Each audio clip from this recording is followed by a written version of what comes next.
So a lot of wannabe real estate investors made a huge mistake in 2021 and now they're in trouble. They went for 4% cap rates and now you can get 4% on a risk-free instrument like a GIC.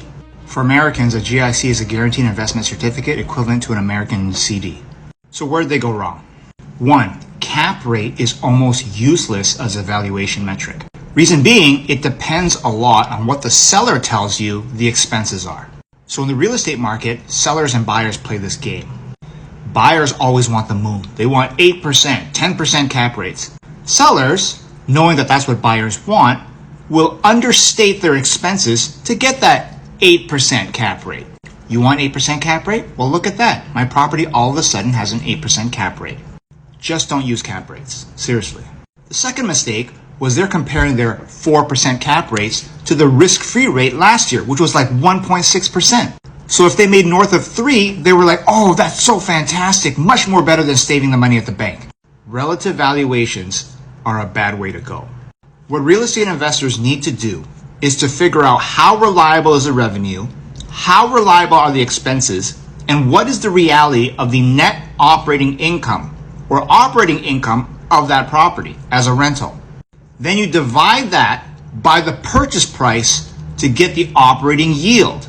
If it happens to be way above anything you find, then great, maybe you have a good deal. If it happens to be similar to everything else you see out there, it's a pass. Then what I would do is compare to the operating yield of the US index, which is a diversified portfolio of hundreds of US businesses. And so last year, the operating yield of the US index was roughly 2 to 3%. So to get 2 or 3% on a single undiversified rental property isn't worth it. Doesn't matter what the risk-free rate was.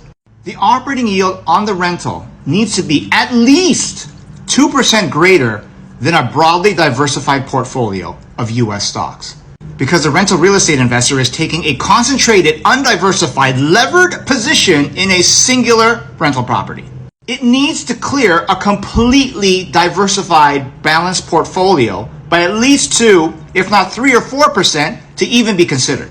So now, real estate investors who convinced themselves in 2021 that a 3 or 4% cap rate was a good deal are finding themselves in a little bit of trouble.